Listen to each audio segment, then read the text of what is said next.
흐름이 끊겨버렸어. 그리고 얘도 제일 중요한 게 뭐냐면 얘는 전자를 잃어버리고 양성자라고 적었네. 양이온이 되는 거죠.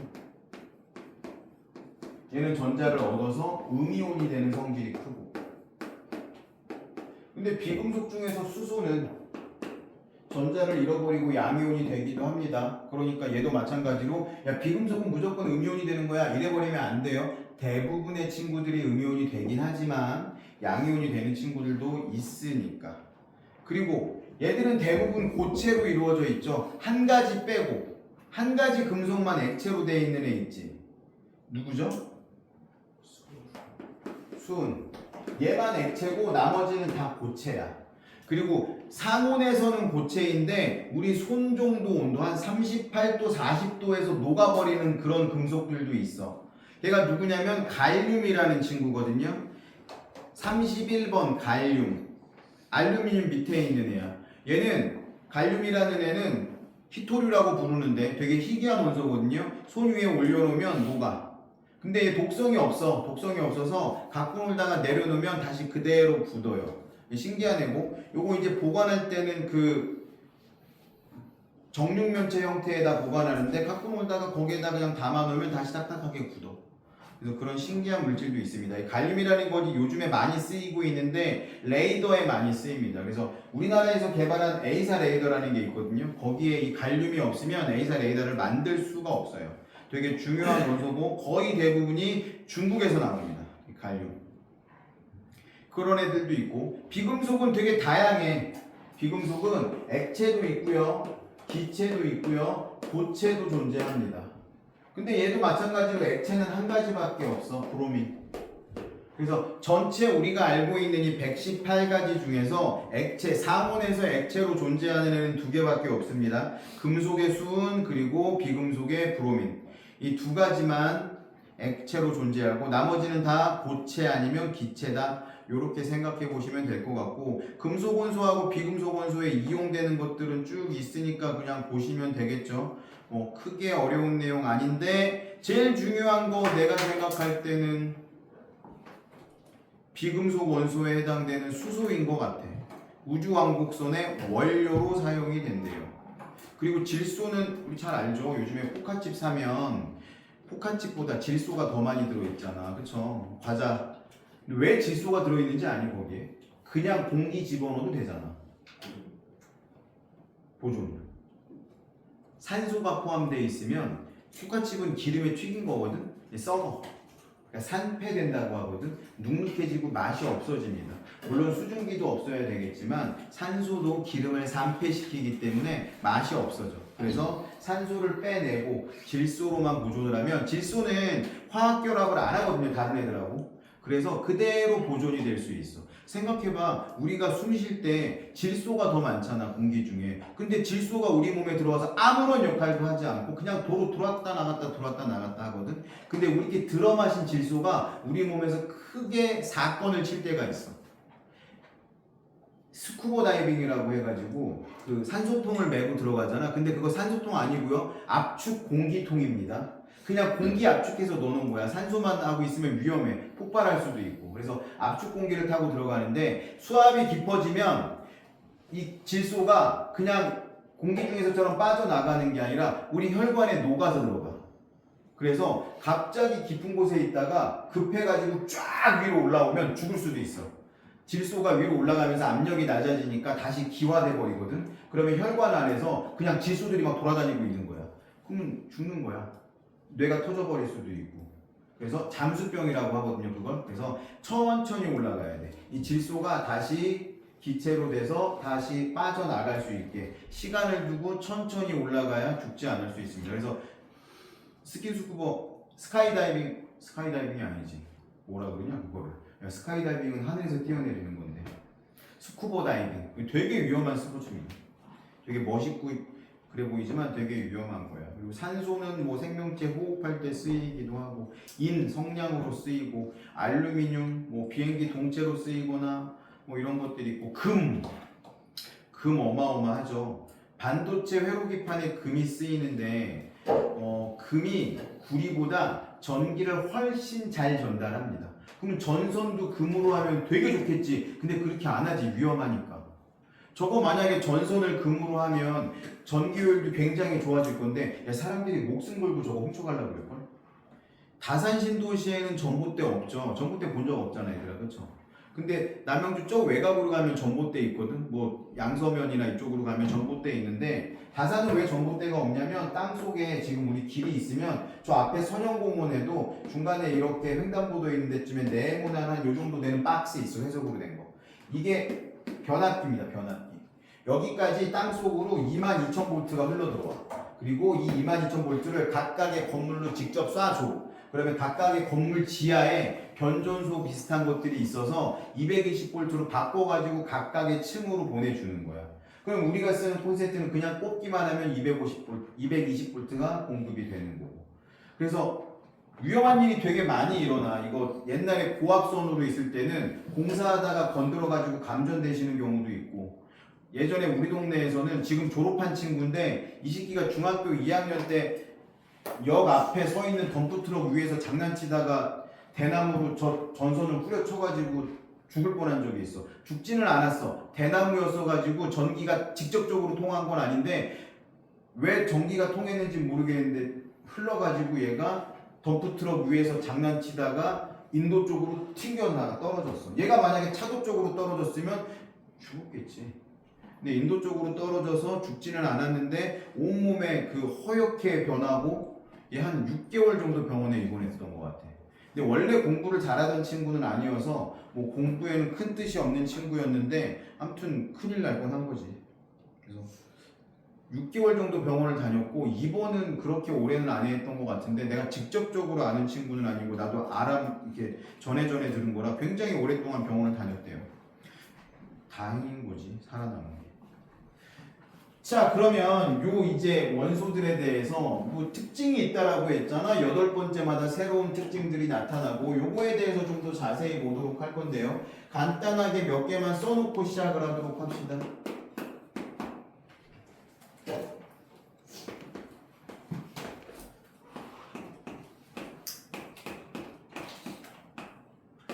이거는 외웠죠? 1번부터 20번까지는.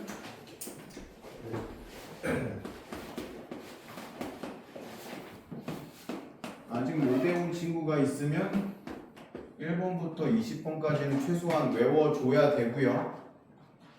얘네들 1쪽에 있는 금속 원소들, 수소 빼고, 수소는 비금속이니까 얘네들을 지칭하는 이름이 있습니다. 얘네들을 뭐라고 하냐면 알칼리 금속이라고 합니다. 1쪽에 있는 금속 원소들, 얘들을 알칼리 금속이라고 하고요. 뭐 루비듐, 세슘 있는데 굳이 뭐 루비듐하고 세슘 뭐 얘네까지는 갈 필요는 없을 것 같고요.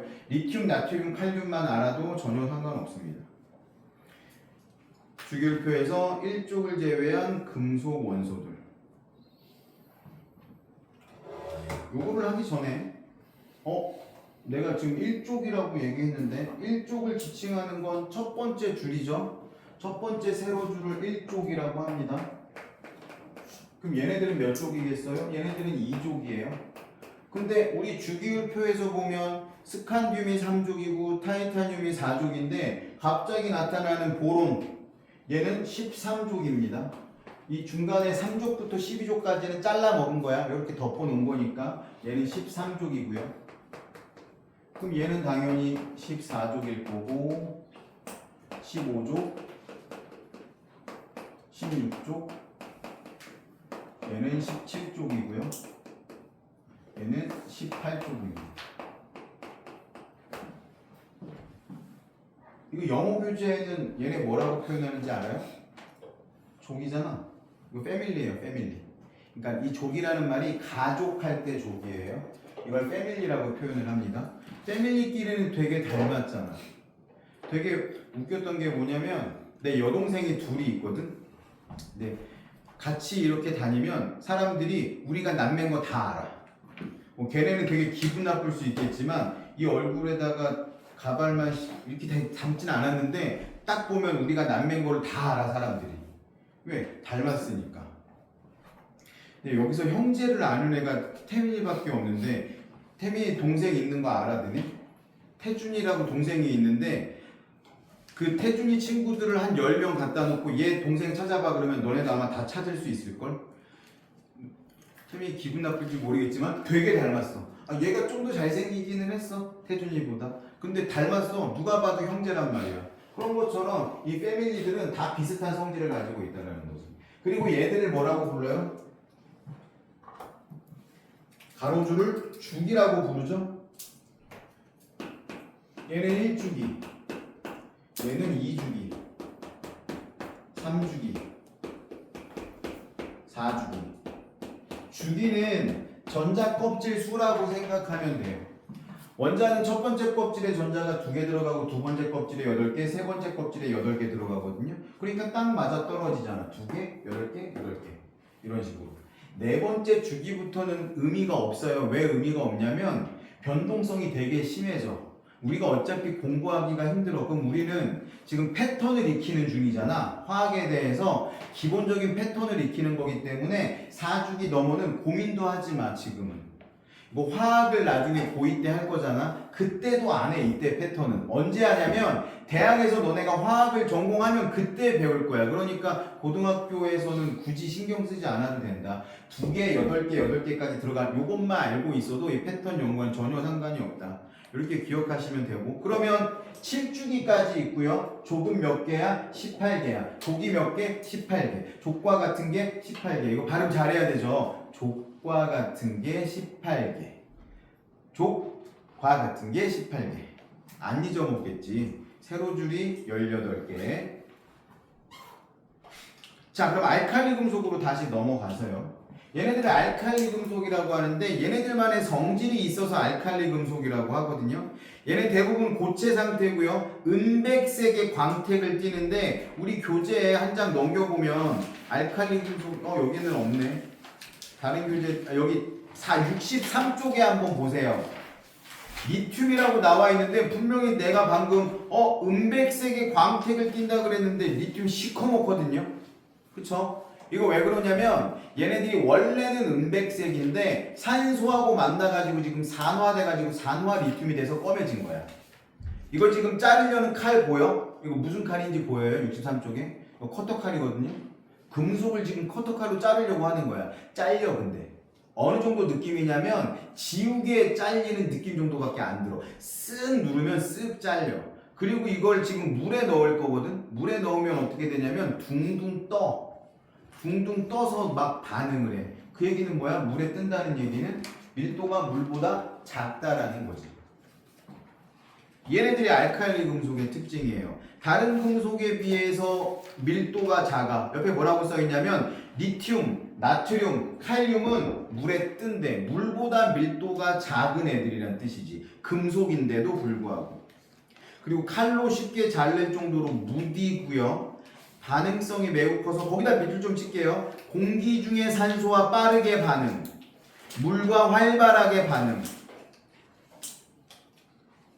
그래서 공기 중에 산소하고 되게 활발하게 반응하는 거 이거 밑에 산화물로 써있긴 한데 리튬을 이용해 가지고 한번 써보도록 합시다. 어떻게 쓰시냐면 이렇게 쓰면 돼요. 4개의 리튬하고 산소가 결합을 하면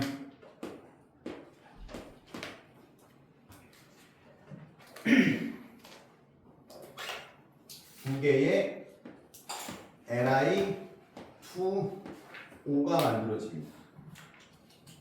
요거를 따로 써놓으세요. 여기에 리튬 대신에 나트륨이 들어가도 되고 칼륨이 들어가도 돼요. 요렇게 반응을 한다. 그리고 물하고도 반응을 하고 수소기체를 발생하는데 얘는 나트륨으로 해서 한번 써볼게요. 2개의 나트륨이 물하고 반응을 하면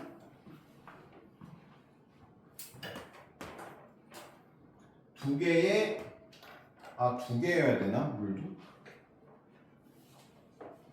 물도 2개여야지 개수가 맞겠다. 2개의 NaOH가 만들어지고 수소기체가 발생하겠네요. Na 2개, HOH 2개, H2 하나 이렇게 되겠죠. NaOH 많이 들어봤죠? 뭐라고 읽어요? 이거 OH를 수산화기라고 하거든요.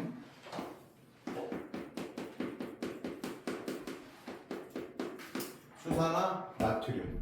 가장 대표적인 염기성 물질이죠.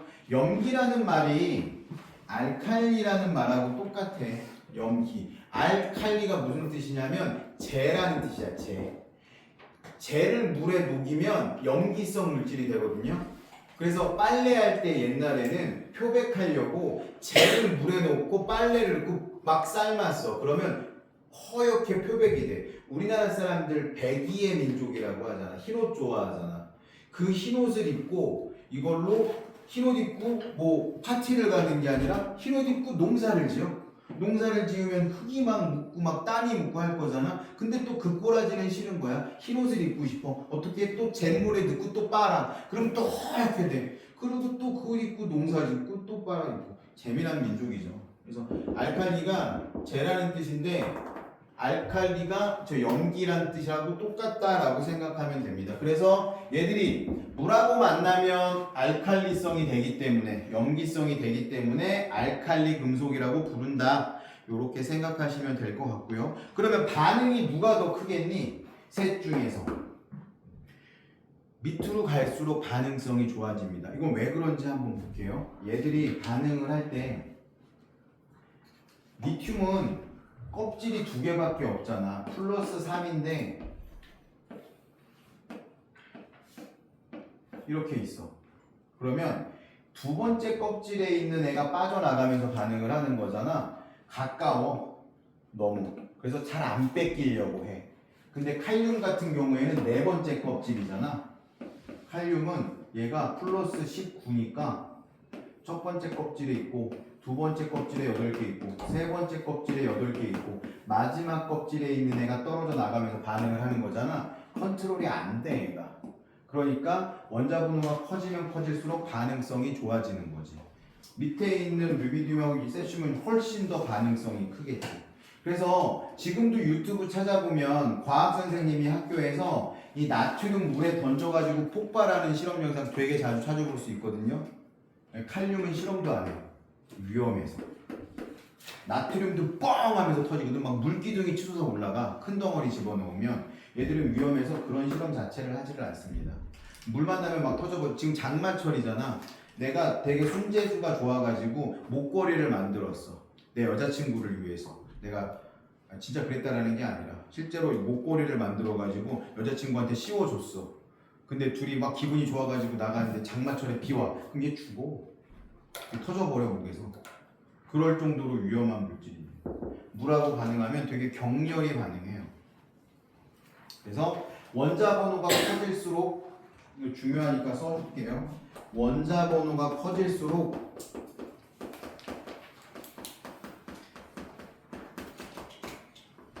반응성이 커진다. 요것도 밑줄 쳐줄게요. 마지막 줄에 있네요. 원자 번호가 클수록 반응성이 크다. 물과 격렬하게 반응한다. 그래서 얘네는 그냥 가만 냅둬도 산화된다 그랬잖아. 그래서 그냥 보관하지 못하고 왁스, 그러니까 파라핀 같은 거나 아니면 석유에 넣어서 보관합니다. 왜냐면 물 만나면 터진다 그랬으니까 위험하기도 하고요. 그리고 알칼리성이니까 페놀프탈레인 용액을 만나면 수용액이 빨갛게 변하겠죠.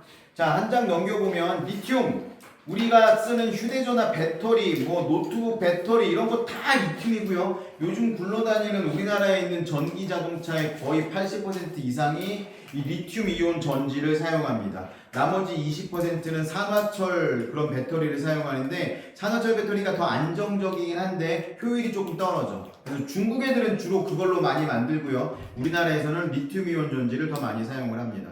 그 다음에 나트륨이 나오네요. 나트륨 소금의 주성분이고요. 뭐 그 정도만 알아도 될 것 같은데 지금 터널에 나트륨 램프라고 되어 있잖아요. 요즘에 안 씁니다 이거. 나트륨 램프가 이 주황색이야 불이. 옛날 터널엔 이거 있는데 요즘 터널은 다 LED로 바뀌어서 이 나트륨 등 쓰지 않아요. 그리고 칼륨. 이거 비료에 주로 사용됩니다. 칼륨. 이 정도만 기억해 주시면 될 것 같고요. 자, 이번에는 할로젠이야. 할로젠은 이 17쪽에 있는 친구들을 이야기합니다. 얘 지금 얘밖에 안 둘밖에 안 적혀 있으니까 밑에다 두 개를 더 적어 봅시다. 누구냐면 브로민하고 아이오딘. 요 정도까지만 기억을 해주시면 돼요. 17쪽 애들. 얘네들을 할로젠이라고 불러요. 이름이 좀 독특한데 이 할로젠이란 뜻은 뭐냐면 염기를 만든다라는 뜻이야. 염을 만든다였나? 염기를 만든다. 비슷한 말이죠. 염기를 만든다라는 뜻이고요. 할로젠은 실온에서 어떤 형태로 존재하냐면 F2, Cl2, Br2, I2 이런 형태로 존재합니다. 이거 뭐라고 부르냐면 이원자 분자라고 불러요. 원자 두 개가 분자 하나를 이루고 있는 형태야. 이 할로젠들은. 그래서 이 할로젠들도 지금 얘네랑 비교해서 보면 돼요. 알칼리 금속하고 비교해서 보면 되는데 얘네들은 색깔을 좀 기억을 해줘야 돼. 그래서 F2는 연한 노란색 기체, Cl은 노란색 기체, 얘는 젓갈색, 보라색. 외우기 되게 까다롭긴 한데 그냥 점점 색깔이 더 진해진다고 생각하면 돼. 연한 노란색부터 보라색까지 점점 진해진다고 생각하면 헷갈릴 일 없을 것 같고요. 얘들도 반응성이 되게 큰데 얘들은 금속하고 반응하고 수소하고 반응을 해. 요도 마찬가지로 금속하고 반응하는 거, 나트륨하고 반응하는 걸 한번 해보도록 합시다. 두 개의 나트륨하고 얘랑 헷갈릴 수 있으니까 빨간 줄을 좀 쳐봅시다. 얘는 나트륨이 얘하고 반응하는 거에 대한 거였고 이번에는 이 얘들이 반응하는데 두 개의 나트륨하고 Cl2가 반응을 하면 두 개의 NaCl이 됩니다. 나트륨 아까 얘기했잖아. 이거 물 만나면 터진다고. 어마어마하게 위험한 물질이라고. Cl도 어마어마하게 위험한 물질이거든요. 염소가스. 이거 독일 분들이 2차 세계대전에서 유태인들 죽일 때 썼던 독가스 중에 하나야. Cl이 물에 녹으면 막 녹아. 굉장히 무서운 애거든. 그리고 얘들이 수소하고 반응을 하면 염산이 돼. 염화수소잖아. 물에 녹으면 염산이 되는 거. 염화수소가스 무서운 애거든요. 근데 얘가 나트륨. 얘는 물 만나면 터지는 애. 얘는 사람 죽이는 애. 두 개가 결합했더니 짜잔 소금이 됐네. 우리가 맨날 먹어야 되는 거. 화학이 신기하죠. 실제로 이런 삼각 플라스크에다가 염소 기체를 노란색 염소 기체를 집어넣고 여기다가 나트륨 덩어리 하나 던진 다음에 문을 닫아버리면 막 불꽃이 틀 정도로 반응을 하거든. 반응이 다 끝난 다음에 뚜껑 열어보면 여기 가스는 다 날아가고 하얀 소금만 남아 있습니다. 누가 물어보네. 근데 이거 먹어도 돼요? 나는 못 먹을 것 같아. 얘 때문에. 얘도 괜히 나트륨 조금이라도 남아있으면 내 입에서 막 바삭바삭하면 위험할 수도 있잖아. 내가 못 먹을 것 같긴 한데 아무튼 화학적인 조성은 이렇게 소금을 만들어냅니다. 그리고 얘가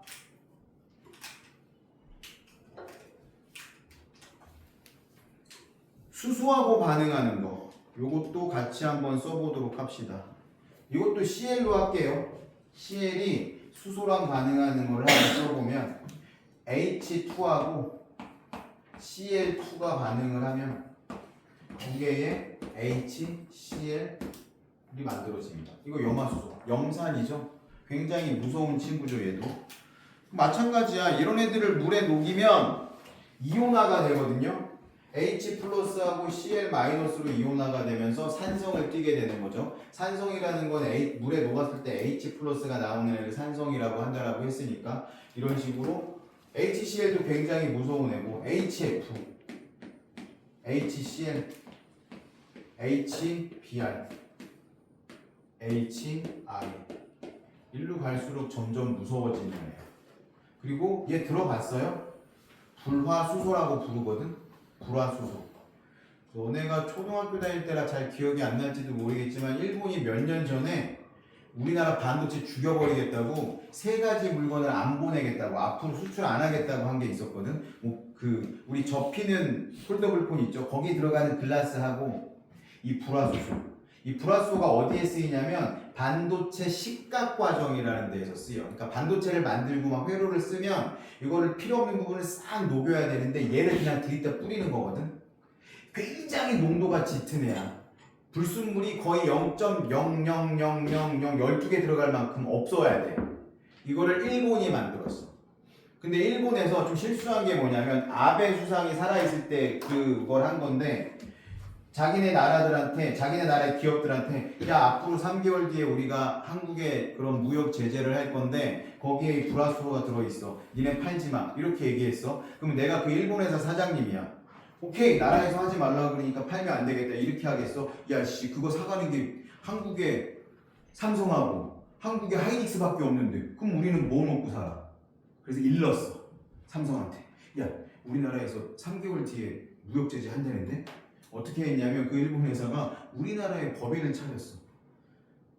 일본에서 만든 거 수출 안 해. 우리나라에서 만들어서 수출해. 뭐 그런 식으로 하고 삼성도 미리 알았으니까 이제 다른 루트를 찾기도 하고 나라에서도 이제 그런 촉보를 접하고 여러 가지 루트를 통해서 막 하다 보니 러시아에서 야 우리가 줄게 중국 우리가 줄게 막 난리가 난 거야. 근데 그렇다고 쉽게 받을 수가 없어. 반도체 라인이라는 거는 0.1mm만 틀어줘도 다 틀어지기 때문에 농도가 바뀌면 세팅을 다 다시 해야 되거든. 그러면 최소 몇 달 동안은 못해. 일을. 삼성이 3개월 전에 그걸 알았기 때문에 미리 세팅을 하고 우리나라 자체적으로 만들 수 있는 업체 섭외하고 해가지고 한 2달 정도에 걸쳐서 세팅을 다 해놓고 얘네가 일본에서 딱 제재 걸자마자 비축돼 있는 양이 있었을 거잖아. 3개월 정도 비축할 수 있거든요. 딱 3개월 지나니까 공정 다시 정상적으로. 그래서 일본이 제재를 했는데 이런 씨 욕만 먹고 그냥 흐지부지 끝나버렸어. 일본 회사 입장에서는 뭐야 우리는 괜히 할 수 있는 루트만 잊어버리고 그래서 우리한테 삼성이 알려줬던 그 회사는 지금도 우리나라에서 계속 생산해서 공급하고 있고요. 다른 회사들은 다 계약 끊겼어. 그리고 자체적으로 생산하고 그래서 이런 것들을 소부장 뭐 소재 기업들이라고 하는데 되레 우리나라가 이런 것들을 좀 더 신경 써서 야 저런 것도 우리가 관리해야 되는구나 이런 생각을 하게끔 한 거지. 근데 요거를 가만히 보고 있던 나라가 있었어. 요 사건을. 중국이야. 한국이 저거 별거 아닌 것 같고 저렇게 흔들거려? 그래갖고 중국도 무역 제재를 합니다. 우리나라에 요소를 안 팔아고 그랬어. 요소수를. 요소수 되게 만들기 쉬운 거거든. 근데 우리나라에서는 왜 그동안 안 만들었냐면 중국이 훨씬 싸니까 그래서 안 만들었던 건데 그게 없으면 어떤 일이 벌어지냐면 디젤 차들이 운행을 못해. 요소수를 집어넣지 않으면 난리가 났었어. 그게 더 큰 일이었어 이거보다. 중국에서 요소수가 안 들어와가지고 택배 차들이 못 다니는 거야. 택배가 끊긴다고 생각을 해봐. 우리나라의 그런 물류가 완전히 멈춰버리는 거니까 더 심각한 문제가 될 수도 있었던 거죠. 지금은 잘 해결이 돼서 우리나라에서도 이제 요소 만든다고 합니다. 그래서 급할 때는 그 LG였던 것 같은데 저쪽 그 남동 쪽에 남동공업단지 쪽에 LG였나 롯데였나 롯데케미칼이었던 것 같다. 롯데케미칼에서 요소수 만들어서 지금은 뭐 부담 없이 수급할 수 있다고 해요. 그래서 나라 간의 사이가 안 좋아지면 그런 문제도 생길 수도 있다. 요 할로젠이 그런 역할을 했다.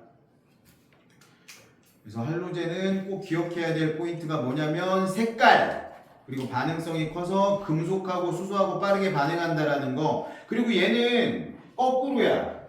알칼리 금속들은 원자 번호가 커지면 커질수록 반응성이 좋아졌잖아. 얘들은 원자 번호가 작아지면 작아질수록 반응성이 좋아집니다. 그래서 원자 번호가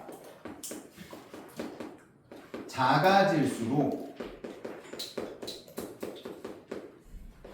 반응성이 좋아져. 얘랑 똑같은 이유야. 왜냐면 얘들은 전자를 받아야 되는 애들인 거잖아. 그러면 얘는 네 번째 껍질 하나 둘 셋 넷 다섯 번째 껍질에서 전자를 땡겨와야 되는 거니까 땡길 힘이 약해. 근데 얘는 두 번째 껍질에서 전자를 잡아 채우는 거니까 땡길 힘이 강해지는 거지.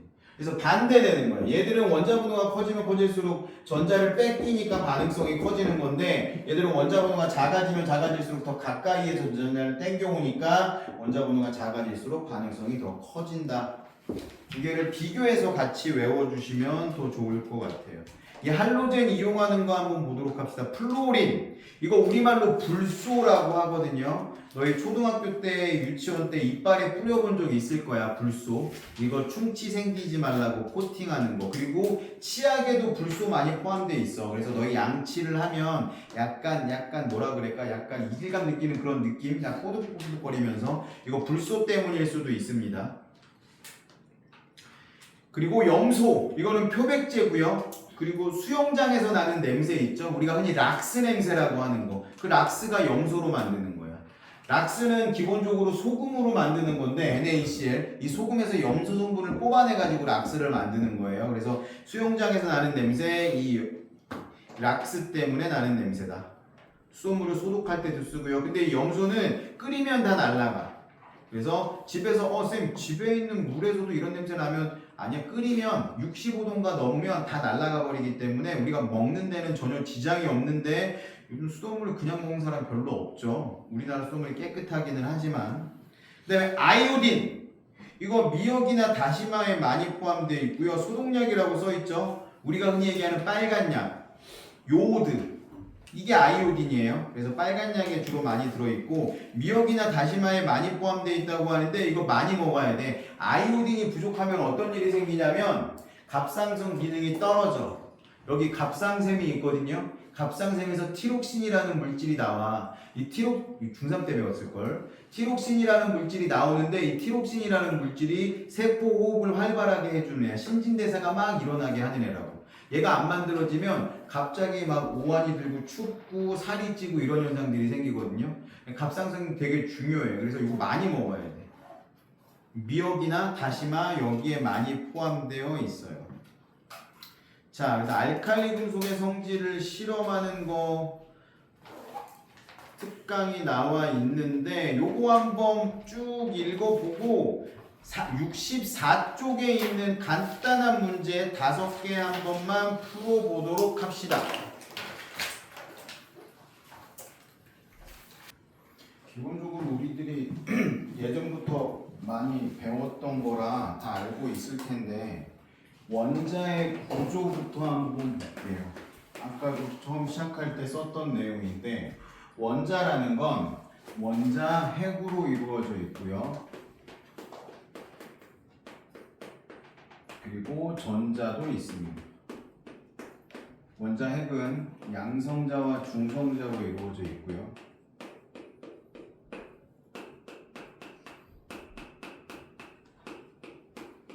양성자는 업코크, 다운코크. 중성자는 업코크, 다운코크가 만들어지는 거고. 양성자의 다른 이름이 수소, 원자, 핵이라고도 불리죠. 그리고 양성자는 전하를 띠는데 플러스 전하를 띠고 있고 전자가 마이너스 전하를 띠고 있고 중성자는 전하를 띠지 않습니다. 그리고 원자 하나에 있는 양성자의 개수하고 전자의 개수가 같기 때문에 기본적으로 원자는 중성을 띠고 있고요. 중성 원자라는 표현을 예전에는 많이 썼었는데 요즘은 쓰지 않습니다. 이렇게 원자가 이렇게 만들어져 있어. 그리고 아까도 배웠지만 원자라는 건 우리가 주기율표상에서 118개가 있었는데 118개 자체가 다 뭐였냐면 양성자 수를 원자 번호로 정했었어. 그래서 원자 번호가 1번인 수소는 양성자가 하나 있는 거고 그래서 양성자 하나 있는 애를 수소 원자 핵이라고 불렀던 거고 양성자가 2개 있어. 누가? 헬륨이. 근데 헬륨은 우리 빅뱅 할 때 배웠지만 수소보다 질량이 4배가 크다 그랬었거든요. 그러면 얘는 양성자 2개로 이루어져 있어. 왜? 2번이니까. 근데 양성자 말고 뭐도 있는 거야? 중성자도 2개를 가지고 있는 거지. 헬륨의 원자 핵은. 그러면 3번이 리튬일 텐데 리튬은 당연히 3번이라고 했으니까 양성자가 3개로 이루어져 있을 거고 얘도 중성자가 3개로 되어 있습니다. 그래서 처음 초반 애들은 양성자하고 중성자 수가 거의 비슷하게 늘어나거든요. 그래서 뭐 1, 2, 3 이렇게 들어가면 이것들을 양성자 수하고 중성자 수를 합쳐서 질량수라고 하는데 질량수가 여기서부터는 거의 배수로 들어간다 이렇게 생각해도 상관이 없어요. 근데 어디서부터 틀어지기 시작하냐면 이 나트륨부터 틀어지기 시작하니까 그걸 굳이 그렇게 외울 필요는 없다. 그래서 일단 원자는 항상 전기적으로 중성이어야 돼. 중성인 이유가 뭐라고요? 양성자의 수하고 전자수가 항상 같아야 되기 때문에. 그리고 이걸 뭐라고 한다? 원자 번호라고 한다. 이걸 원자 번호라고 한다. 그 네모 박스에 나와 있죠. 원자 번호는 양성자 수는 전자수. 요거 별표 좀 쳐주세요. 그래서 원자는 항상 전기적으로 중성이고 원자 번호와 전자수는 같아야 된다.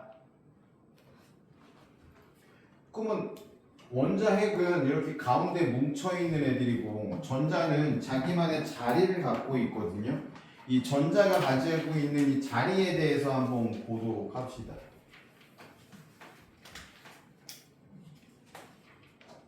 전자 껍질이라는 표현이 나와 있죠. 전자 껍질이라는 표현이 나와 있는데 이렇게 생각하면 되게 좋거든요. 옛날에는 그러니까 1800년대까지는 과학자들이 어떻게 생각을 했었냐면 이 전자들이 원자핵은 플러스를 띄고 있고 전자들이 계속 회전하고 있다가 결국은 여기 처박힌다고 생각을 했었어. 그러면 이제 물질이 붕괴가 일어나는 거지. 근데 실제로 이런 일은 일어나지 않거든요. 전자 하나의 무게가 양성자 하나 무게의 16분의 1인가 그거밖에 안 돼. 그래서 전자 하나의 질량은 너무너무 작기 때문에 이 양성자가 끌어당기지만 얘는 계속 여기를 회전하고 있다. 뭐 이렇게 생각하는 게 더 편하긴 할 텐데 실제로는 회전하는 건 아니고 여기 있다가 여기 있다가 여기 있다가 여기 있다가 그냥 자리를 바꾸는 거야. 순간 이동하는 것처럼. 이를테면 내가 여기서 수업을 하고 있어. 그러면 너네가 날 여기 있는 걸 봤잖아. 그쵸? 그럼 내가 여기 있는 거야. 근데 내가 여기 들어오기 직전에 내가 3층 교무실에 있을 수도 있고 4층 교무실에 있을 수도 있고 아니면 저 옆에 건물에 가 있을 수도 있는 거잖아. 근데 내가 여기 있는 걸 보는 순간 내가 여기 있는 게 확정이 되는 거지. 전자들도 마찬가지야. 전자들과 여기 있을 수도 있고 여기 있을 수도 있고 여기 있을 수도 있고 여기 있을 수도 있는데 우리가 관측하는 순간의 자리가 얘의 자리가 되는 거야. 이걸 양자역학이라고 하거든요. 얘 자리는 뭐 어떻게 될지 우리가 알 수가 없는 거야. 얘를 관측하기 전까지는. 양자화돼 있다라고 이야기하기도 하고 이걸 양자역학이라고 얘기하기도 해.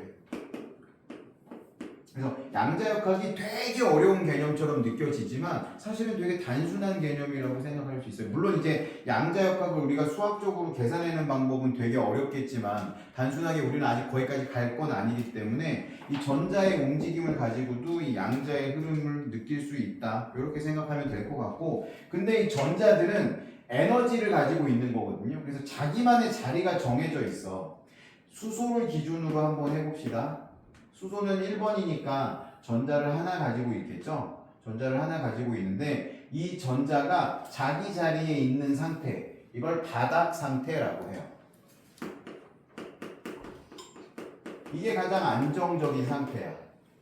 근데 이 전자들은 자꾸 움직이다 보니까 에너지를 받아. 근데 어떤 에너지를 받냐면 빛 에너지를 받아. 그러면 빛을 받으면 에너지를 받고 튀어나가거든요. 근데 튀어나간다고 해서 두 번째 껍질이 있고 세 번째 껍질이 있는데 얘들이 막 이런 데 있지는 않아. 에너지를 레벨업해서 그 자리로만 껍질에만 존재할 수 있어. 다른 데는 존재할 수가 없어. 그래서 다른 데 존재하는 걸 우리가 볼 수는 없어. 얘네들은 거의 양자 점프를 해서 이리로 넘어가기 때문에. 그럼 이렇게 내가 제일 자주 쓰는 표현이 이런 거거든. 명절에 이제 좀 있으면 추석이잖아. 추석에 친척집에 갔는데 할머니가 어른들끼리 좀 할 얘기가 있다고 니네 사촌들이 한 5명이 있었다고 해봐. 사촌들한테 5만원씩 주면서 야 이거 다 쓰고 들어와. 이거 다 쓰기 전에는 들어올 생각 하지 마. 그러면 어떻겠어? 개꿀이지. 아, 할머니 저는 할머니가 돈 쓰는 게 싫어서 그냥 집에 남아있겠습니다. 이런 애가 어디 있겠어. 그치? 다 받고 나갈 거 아니야. 그쵸? 근데 그 일대 가게가 다 할머니 가게라고 생각을 해봐. 내가 지난번에 이거 스펙트럼 할 때 했던 얘기잖아. 그러면 결국 얘네들이 받은 만큼 다 쓰고 들어와야지 제자리로 들어올 수가 있게 되는 이런 개념인 거야. 그래서 전자들은 항상 자기 자리가 존재해. 근데 내가 원래 있어야 될 자리를 바닥 상태라고 하는 거고. 그럼 봅시다. 전자 배치 원리라는 건 바닥 상태의 원자라고 하고 첫 번째 껍질, 두 번째 껍질, 세 번째 껍질 이렇게 첫 번째 껍질부터 차곡차곡 쌓아줘야 되는데 아까 보면 주기율표에서 1번하고 2번만 1주기에 있었지. 그러면 첫 번째 주기에는 전자가 최대 2개밖에 못 들어간다라는 뜻이야. 첫 번째 껍질에는 전자가 2개 들어갈 수 있고 두 번째 껍질에는 8개까지 있었잖아. 그리고 세 번째 껍질에도 8개까지 있었고 그 다음은 크게 신경 쓰지 않아도 돼요. 아까도 얘기했지만 그래서 첫 번째 껍질에 2개, 두 번째 껍질에 8개, 세 번째 껍질에 8개까지 들어갈 수 있는데 이게 차곡차곡 쌓아져야 된다. 그걸 바닥 상태라고 한다. 그러면 예를 하나 들어볼게요. 탄소를 한번 예로 들어봅시다. 탄소는 6번이잖아요. 그러면 첫 번째 껍질에 전자가 2개 있을 거고 두 번째 껍질에 앞에 2개가 있으니까 최대 4개가 있으면 되는데 이렇게 들어가지 않고 하나는 바깥에 있었다라고 생각을 해봅시다. 얘도 탄소야. 왜? 양성자 6개, 전자 6개 있으니까 얘도 탄소라고. 근데 얘는 지금 안정적인 상태는 아닌 거야. 왜? 이 식기가 원래 자리가 여기인데 에너지를 받아갖고 튀어나가 있는 상태야. 이런 건 흥분 상태라고 합니다. 익사이티드라고도 하고 흥분 상태라고 똑같은 말이니까 흥분 상태야. 근데 이렇지 않고 얘가 차곡차곡 여기 들어가 있어. 이런 상태를 바닥 상태, 안정한 상태라고 하는 거고. 그러면 얘가 플러스 6번이 아니라 11번이라고 한번 해봅시다. 그러면 11개가 2개 들어오고 사이드에 8개까지 들어갈 수 있으면 10개가 채워졌네요. 마지막 하나는 얘만 바깥에 나가 있는 상태가 돼야 되는 거지. 이게 나트륨의 안정적인 상태가 되는 거고요. 그럼 봅시다. 양성자 수는 전자 수하고 원자 번호하고 같다라 그랬으니까 뭐 나트륨은 11개야. 그러면 이렇게 껍질 수가 이렇게 전해지는 거고요. 이 마지막 껍질에 있는 안정적인 상태라고 할 때 이 마지막 껍질에 있는 애를 뭐라고 표현하냐면 최외곽 전자라고 해요. 이 단어 자체는 어렵지 않죠. 마지막 껍질에 있는 전자. 그럼 나트륨은 11번일 거고 마그네슘은 2번일 거고. 근데 저 최외곽 전자할 때 곽이 아니라 각. 각? 최외곽? 나 굳이 생각해 본 적이 없는 것 같아. 왜 곽 아니야? 그 도시 외곽할 때 외곽이 아니라. 그렇다 칩시다. 나 한 번도 생각해 보지 않고 썼던 말인데. 최외곽. 각? 최외곽? 최외곽 아닌가? 교재를 한번 보도록 합시다. 왜 각이야? 네. 그러면 각이라고. 나 계속 곽이라고 썼었는데. 최외곽 전자. 가장 바깥에 있는 껍질이야. 가장 바깥에 있는 껍질의 전자고. 그러면 최외곽 전자가 아까 우리 1번부터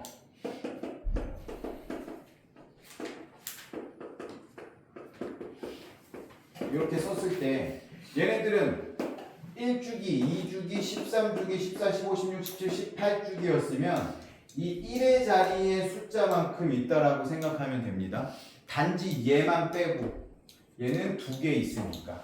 그럼 얘네들은 8개야. 최외곽 전자는 7개, 6개, 5개, 4개, 3개, 2개, 1개.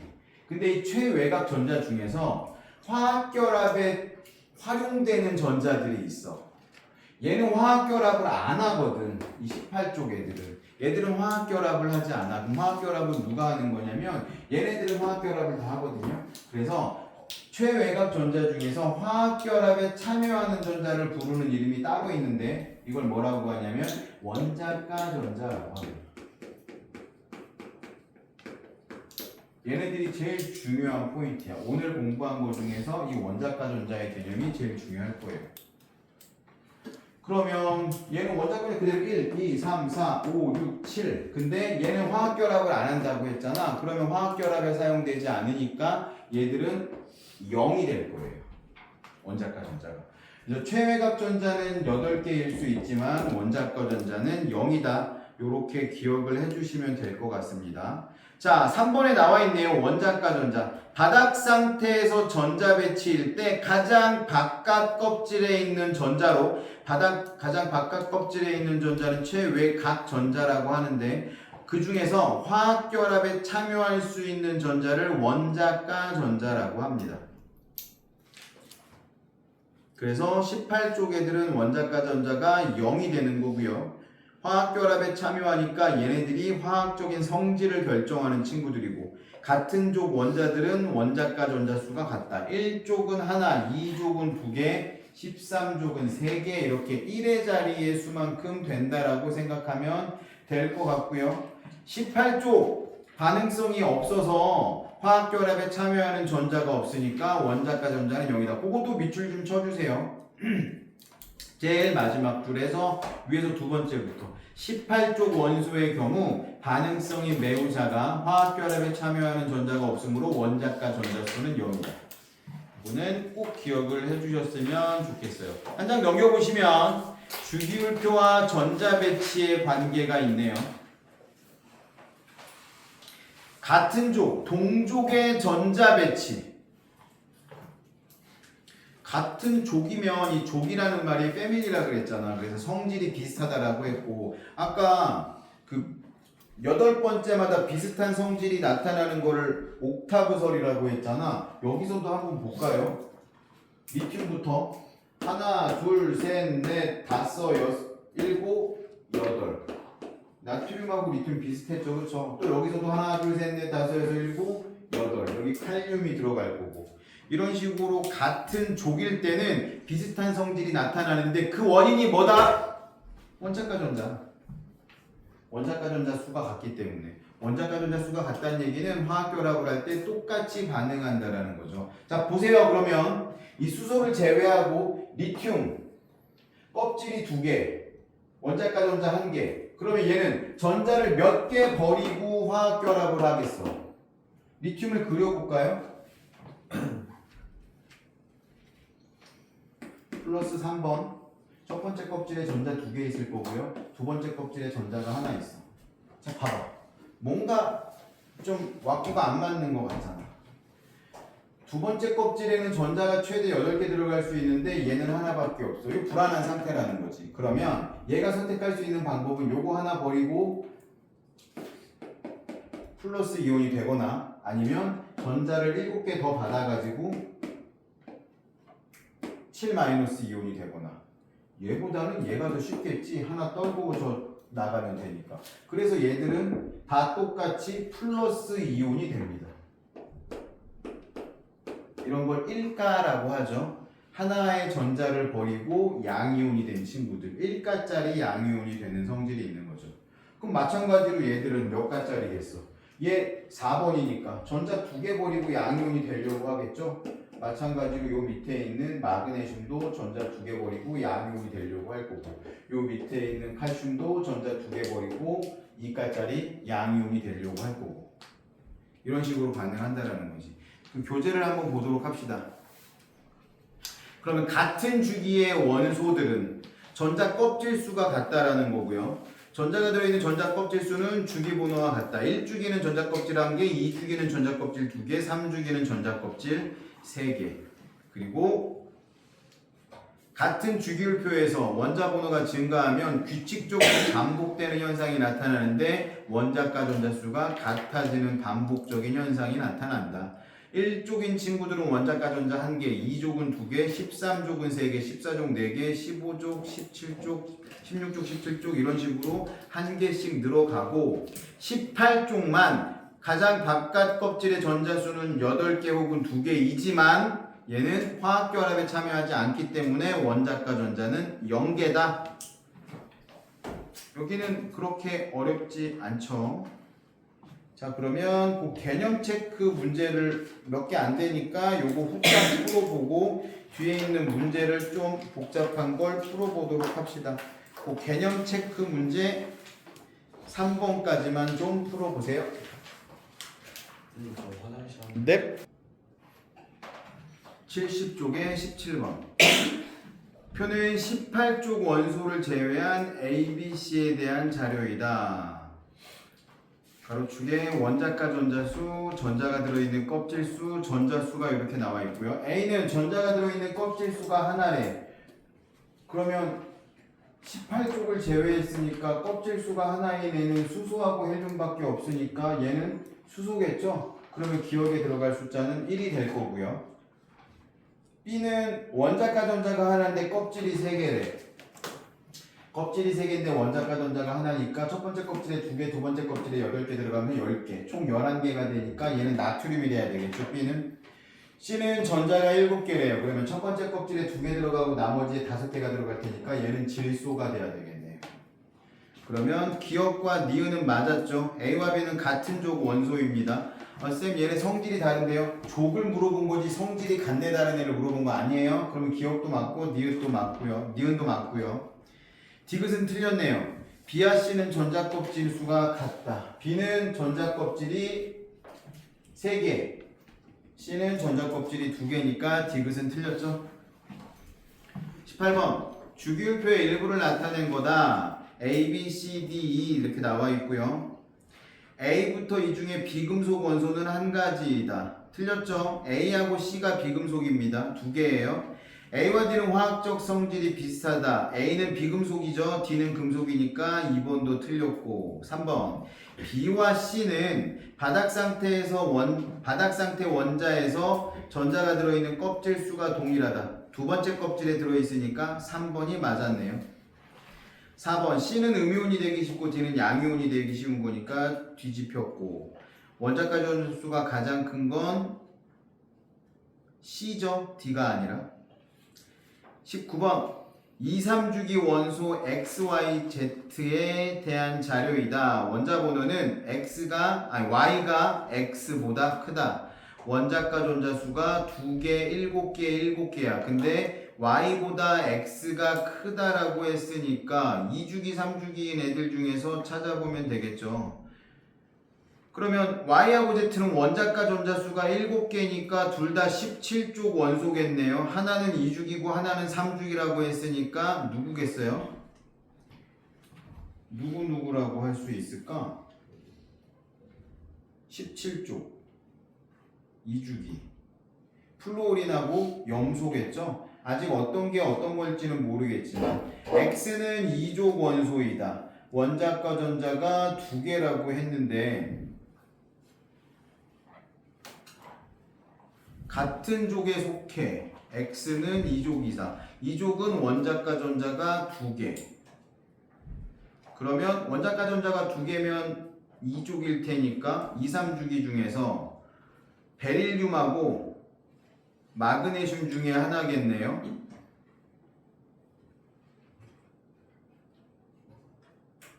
X는 2족이다.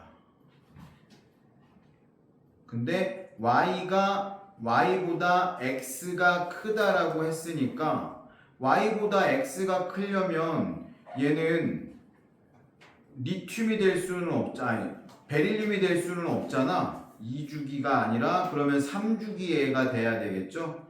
아니구나. Y보다 X가 원자 번호 헷갈려. 써놔야겠다.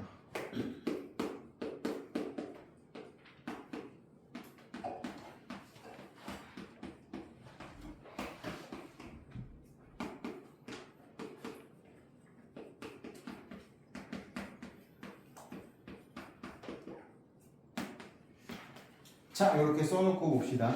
원자과 전자가 2개야. 그러면 얘네겠죠? 2주기, 3주기 얘네 둘 중에 하나니까 베릴륨 아니면 마그네슘일 거고요. X는 Y하고 Z는 원자과 전자가 7개라고 했으니까 2주기, 3주기 플루오린하고 염소 중에 하나겠죠? 근데 뭐라 그랬었냐면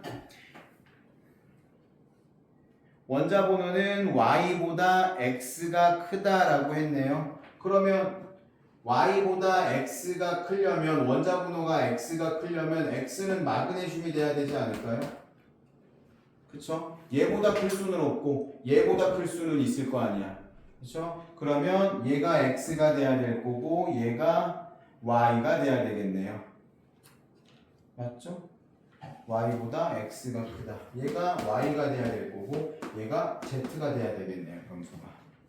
그러면 x는 2족 원소이다. 2족 맞죠? x는 2족. 기억 맞고 니은 y는 2주기 원소이다. y는 2주기 맞고요. 두 번째 줄이니까. y와 z는 화학적 성질이 비슷하다. 이것도 맞겠죠? 왜? 원자과 전자가 7개로 같으니까. 그러면 기억 니은 디귿 다 맞았네요. 이거 이제 너네가 만약에 모의고사를 보거나 시험을 볼 때 이런 문제가 나오면 그냥 머릿속으로 너네는 풀 수 있을지도 모르겠는데 나는 머릿속으로 이게 잘 그려지지가 않거든요. 그래서 나는 이렇게 써놓고 푸는데 이렇게 써놓고 푸는 게 훨씬 빨리 풀 수 있어. 이거 하나 쓰는데 뭐 1분, 2분 걸리는 게 아니잖아요. 이렇게 써놓으면 훨씬 빨리 풀 수 있다. 20번! 알칼리 금속의 성질을 알아보기 위한 실험이고요. 물이 담긴 시험관 A와 B에 서로 다른 알칼리 금속 A, B를 넣었는데 AB에서 발생한 기체에 성냥불을 대어봤대요. 그리고 AB에 페놀프탈레인 용액을 떨어뜨리고 색 변화를 관찰했더니 둘 다 격렬하게 반응하고 기체가 발생했는데 AB 모두 펑 소리가 났대. 그러니까 얘는 뭐야? 둘 다 수소 기체가 발생했다라는 뜻이죠. 용액이 모두 붉은색으로 변했으니까 둘 다 알칼리 금속이라는 거죠. 염기성이 됐다라는 거죠. 페놀프탈레인 용액이 붉은색이 됐다라는 건 A와 B의 용액은 염기성이다. 맞네요. 페놀프탈레인 용액이 붉게 변했으니까. 가에서 발생한 기체는 산소 아니죠. 산소면 불이 커지게 하지 터지지는 않습니다. 펑 소리 나고 터지는 건 수소라는 뜻이에요. 알칼리 금속은 물에 닿지 않도록 석유에 넣어서 보관한다. 기억 디귿이 맞았네요. 자, 그 다음에 원소들의 화학결합까지 한번 보도록 합시다. 지금 우리가 1주기에 있는 금속들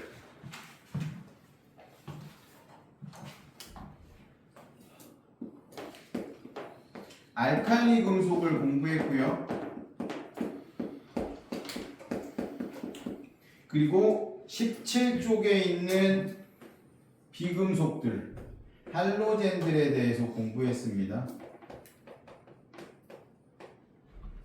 그러면서 얘네들은 금속이니까 전자를 잃어버리고 양이온이 되기 쉽다라고 했었고 얘네들은 전자를 뺏어서 음이온이 되기 쉽다라고 했었죠. 그리고 얘가 전자를 하나 버리고 얘는 전자를 하나 받는 애들이잖아. 그러면 얘네 둘이 되게 반응 잘하겠네. 그쵸? 1대1로 결합하겠죠. 그러면 얘들이 도대체 왜 전자를 버리고 양이온이 되려고 하고 얘들은 전자를 얻어서 음이온이 되려고 하는지를 한번 생각해 보자라는 거지. 얘들이 그렇게 되면 누구랑 비슷해지냐면 이 18쪽 애들하고 비슷해진다라는 거죠. 18쪽 애들을 비활성 기체라고 한다고 했죠.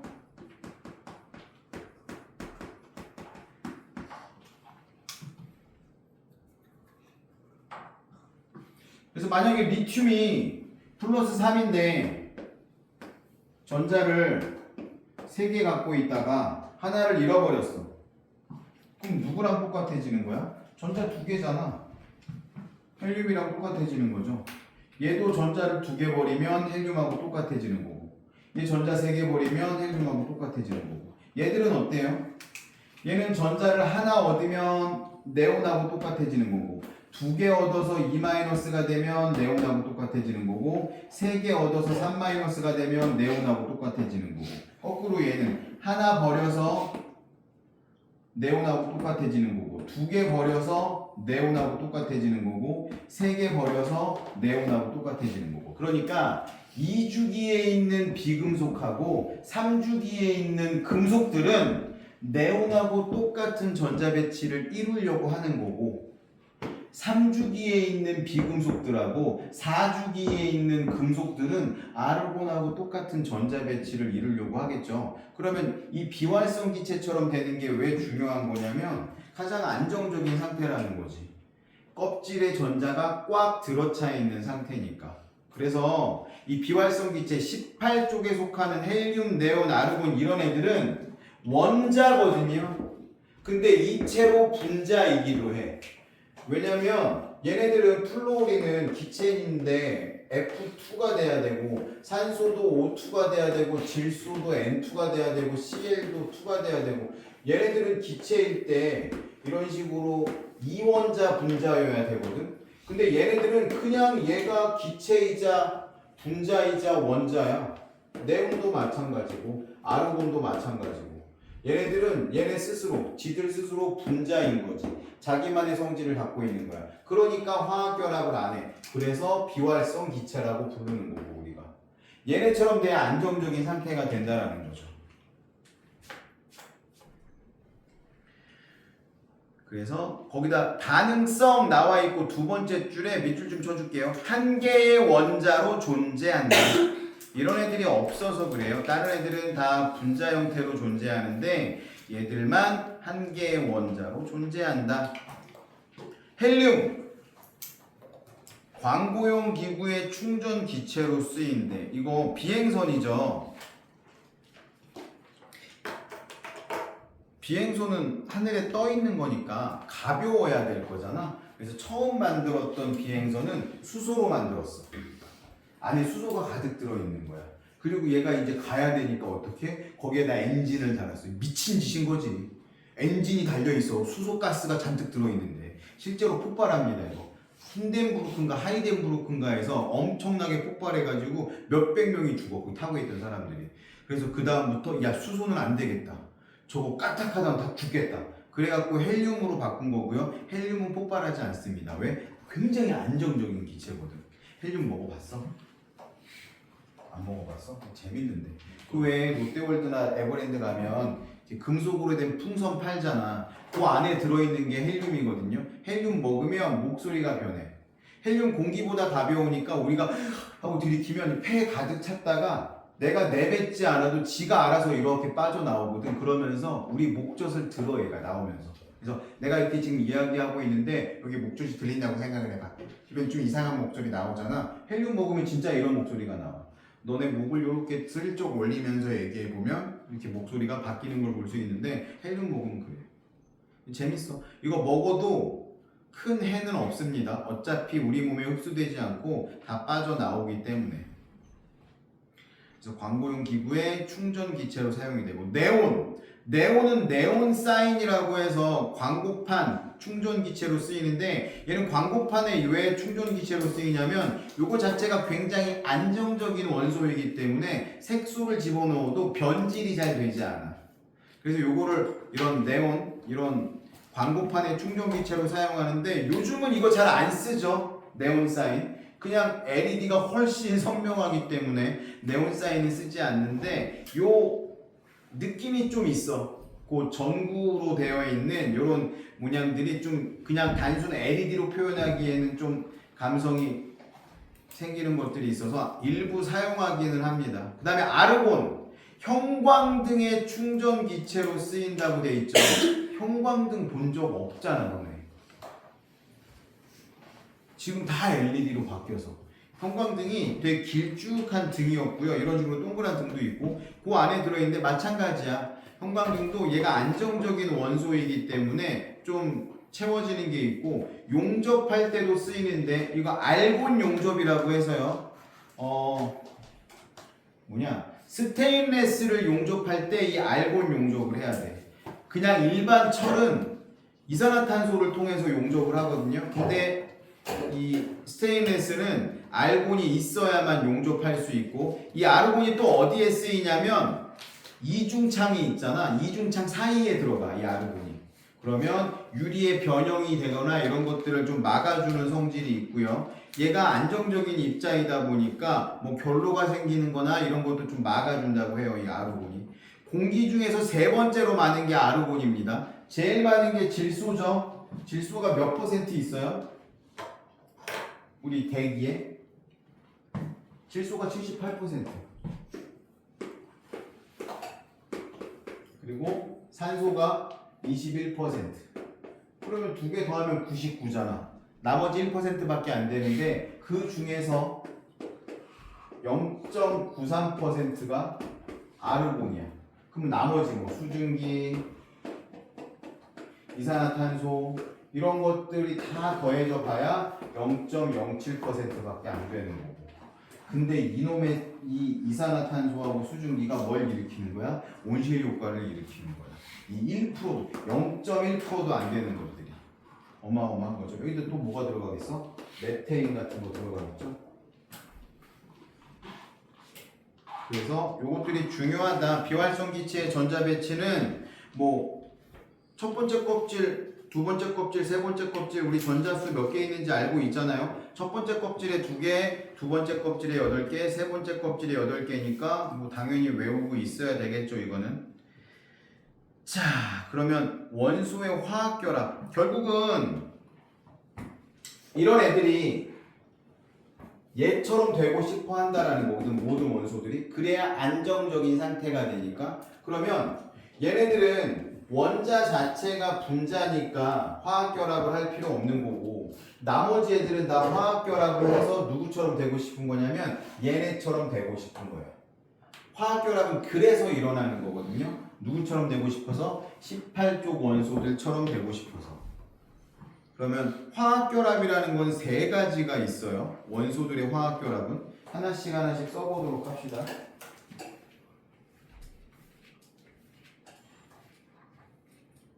이거 씨.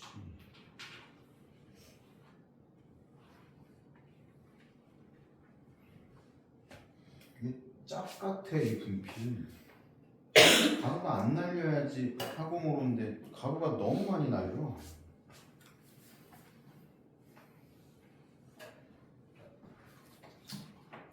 화학 결합은 세 가지가 있어요.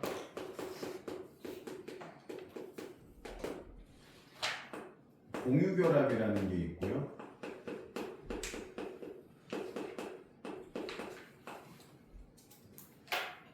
이온 결합이라는 애가 있고요. 그리고 금속 결합이라는 애가 있습니다.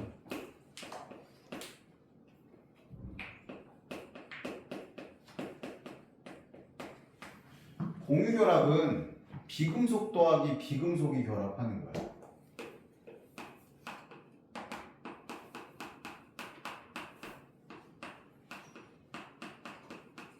이 공유라는 말이 쉐어한다라는 뜻이거든요. 뭐를 쉐어하냐면 전자를. 이온 결합은 비금속하고 금속이 결합하는 거예요. 근데 이 상태로 결합하는 게 아니라 비금속은 음이온이 되고 금속은 양이온이 된 상태에서 결합하는 거예요. 그럼 둘 사이에 뭐가 생기겠어? 얘는 음이온이니까 마이너스 전하를 띠고 있고 얘는 양이온이니까 플러스 전하를 띠고 있을 거잖아. 그러면 둘 사이에 되게 자연스럽게 서로 끌어당기는 힘이 발생한다는 거지. 그걸 동전기적 인력이 생깁니다.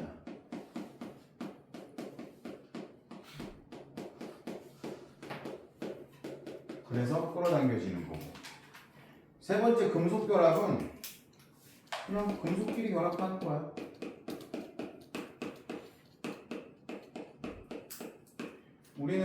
우리 통합과학 과정에서는 얘는 따로 공부하진 않을 거예요. 이거 합금인데 이걸 따로 공부하진 않을 거예요.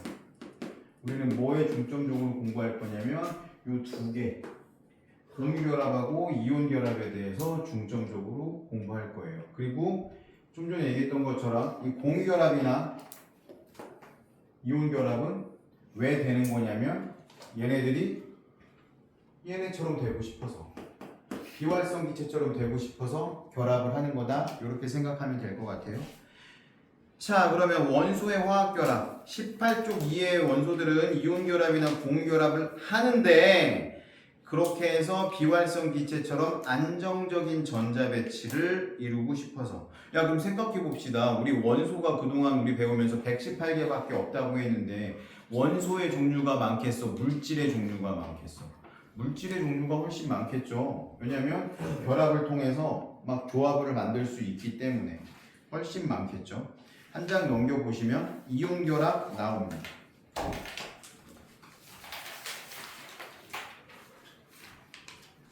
오늘 결합을 다 하기는 힘들 것 같고 일단 이온 결합만 좀 보도록 합시다. 이온 결합까지만 해야 될 것 같은데 이온 결합 여기 썼거든. 사실은 이것만 이해해도 결합은 다 끝난 거야.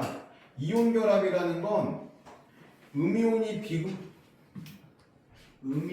비금속이 되고 비금속이 음이온이 되고 금속이 양이온이 되면 자연스럽게 뭐가 생긴다고? 얘는 마이너스 전하를 띠고 있고 얘는 플러스 전하를 띠고 있으니까 정전기적인 인력이 생겨서 둘이 그냥 끌어안게 된다는 거지. 이게 다야. 그러면 왜 이렇게 되는지 한번 봅시다. 양이온. 일단 나트륨으로 한번 해볼게요. 나트륨 11번이거든요. 그러면 원래 전자가 하나, 둘, 셋, 넷, 다섯, 여섯, 일곱, 여덟, 아홉, 열. 하나 더 있어야 되겠네. 마지막 껍질에 전자가 하나 더 있었어. 그래서 나트륨은 플러스가 11개, 마이너스가 11개에서 항상 중성이었어야 되잖아. 근데 이거 하나 버려. 이거 하나 버리면 어떻게 되냐면 플러스는 11개 그대로인데 전자가 10개로 줄어드니까 플러스 1이 되네요. 양이온이 되는 거지. 1가짜리 양이온이죠. 전자를 하나만 버렸으니까. 근데 나트륨하고 누구를 결합시키고 싶냐면 나는 저 염소를 결합시키고 싶어. 염소는 플러스 17이야. 그러면 첫 번째 껍질에 전자 2개, 두 번째 껍질에 하나, 둘, 셋, 넷, 다섯, 여섯, 일곱, 여덟, 세 번째 껍질에 하나, 둘, 셋, 넷, 다섯, 여섯, 일곱. 빈칸이 하나가 있네. 그쵸? 여기에 뭘 받아오는 거냐면 요 나트륨 전자를 받아오는 거야. 나트륨의 전자. 그러면 얘는 염소는 플러스 17에서 전자가 17개 있어서 원래 중성이었는데 플러스 17은 바뀌지 않는데 전자가 18개가 돼버렸네요. 그럼 마이너스 1이 되는 거잖아. 그럼 이렇게 마이너스가 되겠죠. 그러면 나트륨은 플러스 이온이 됐고 염소는 마이너스 이온이 되면 둘 사이가 끌어당겨지니까 그냥 이렇게 결합하는 거야. 정전기적 인력이 이런 식으로 결합하는 걸 이온 결합이라고 합니다. 그래서 물론 꼭 얘가 버린 걸 얘가 가져가야 될 필요는 없어. 근데 둘이 결합하려고 하니까 그러기가 제일 쉽겠지. 근데 얘네처럼 1대1로 결합하면 훨씬 쉬운데 1대1로 결합하지 않는 경우도 있을 거잖아. 어떤 경우냐면 얘가 만약에 염소가 마그네슘하고 결합한다고 한번 생각해 봅시다. 마그네슘. 마그네슘은 12개짜리거든요. 그냥 귀찮으니까 여기다 이렇게 할게요. 2개짜리야. 그럼 마그네슘은 어떻게 해야 되냐면 전자를 2개 버려야 되거든. 그러면 이렇게 결합할 거잖아. 마그네슘이 원래 12개여 있었어. 플러스가. 근데 전자가 12개여서 중성이었는데 2개를 버려. 2개를 버리면 플러스 12는 그대로인데 전자가 10개밖에 없으니까 2 플러스가 돼야 되는 거잖아. 그럼 마그네슘은 2 플러스가 됐다고 이렇게. 그럼 전자를 2개 버렸는데 얘는 전자 하나밖에 못 받잖아. 그러면 어떻게 해야 되겠어? 염소가 2마리가 필요하겠지. 그래서 마그네슘은 어떤 식으로 결합하냐면 마그네슘이 여기 하나가 들어가면 양쪽에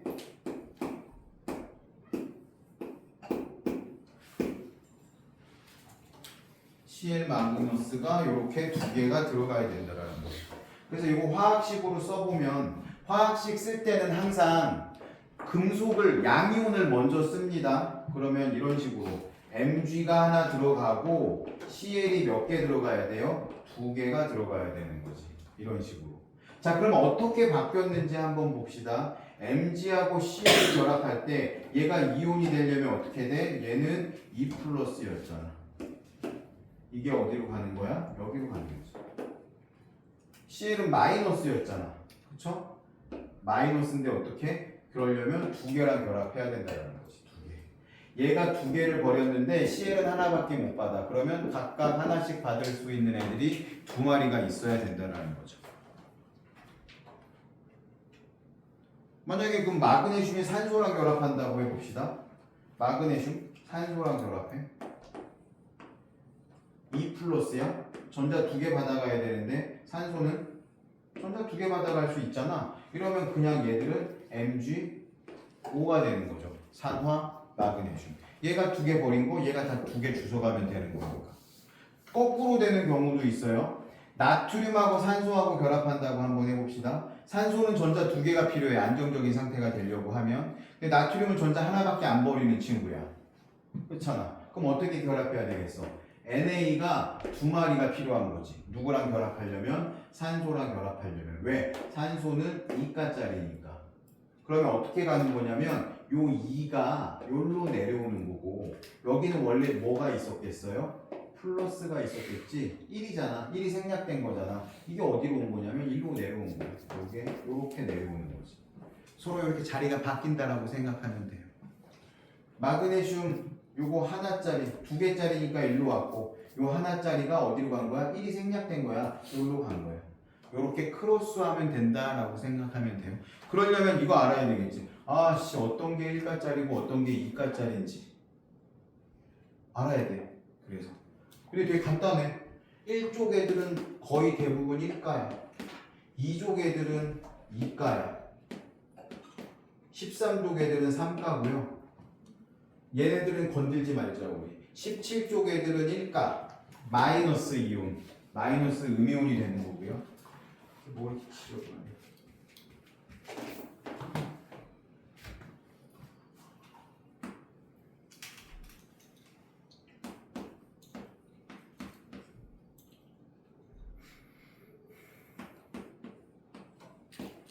얘네들은 1가. 16쪽은 2가. 얘들은 3가. 근데 봐봐. 질소는 3가짜리 음이온이 되기가 쉽다라는 거지. 얘는 무조건 3가짜리 음이온이 된다라는 얘기는 아니에요.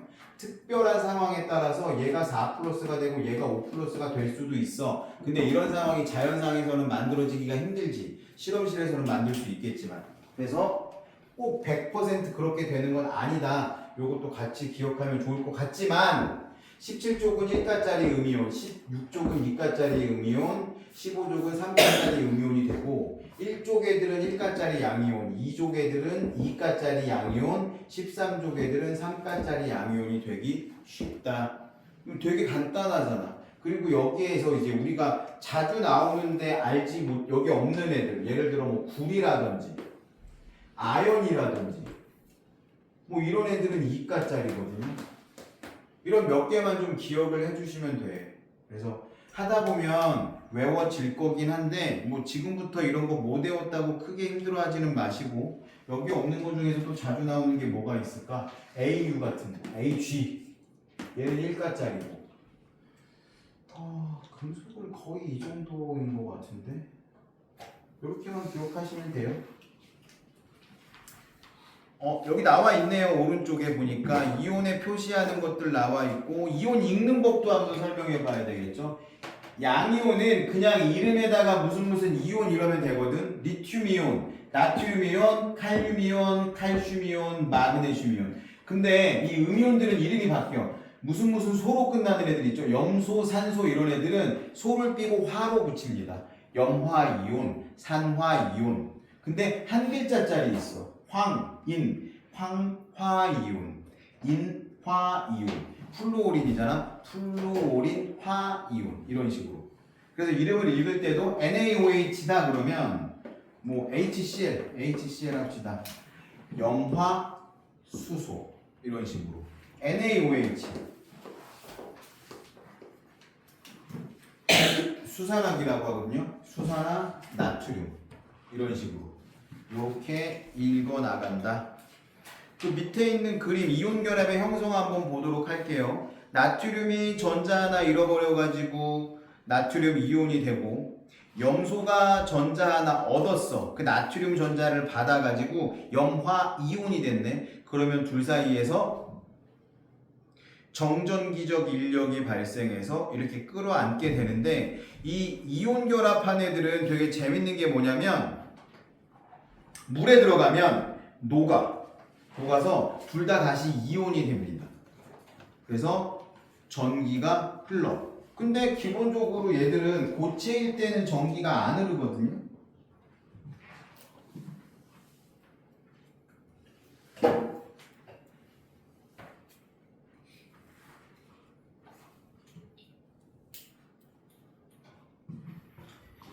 이게 안 나왔나? 따로 적어놔. 그 빈 공간에다가 하나 적어 놓으세요. 이온 결합 물질.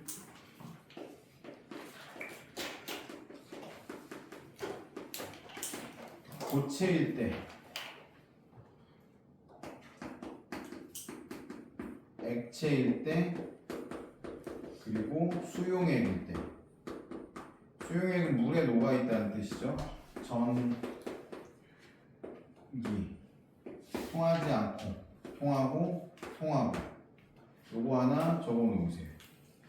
그리고 어차피 같이 해야 되는 거기 때문에 이 옆에다가 공유결합도 하나 같이 적어 볼게요. 공유결합.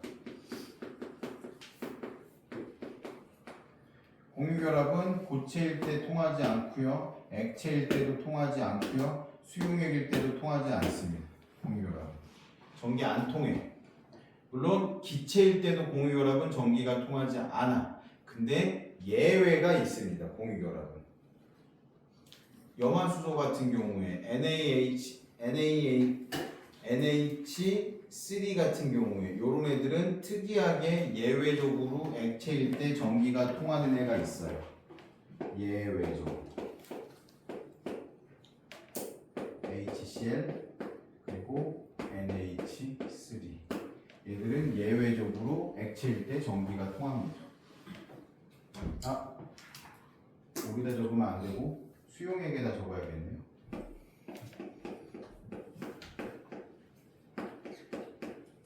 예외. 왜냐면 물에 녹으면 얘도 H 플러스하고 Cl 마이너스로 나눠지고 얘는 물에 녹으면 어떻게 되냐면 NH4 플러스 이온하고 OH 마이너스 이온으로 나눠지거든.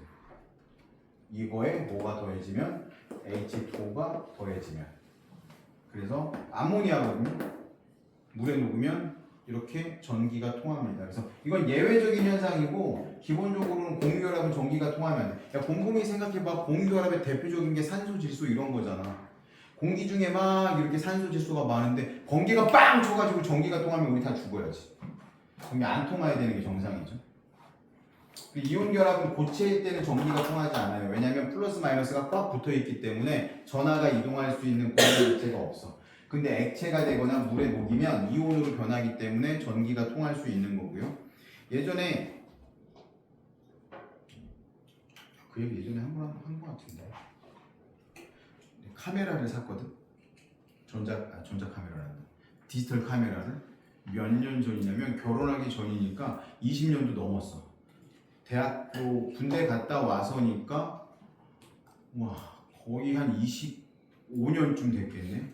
무려 380만 화소짜리 카메라를 샀어. 별 사진 찍고 싶어갖고. 그 당시에 50만 원 카메라가.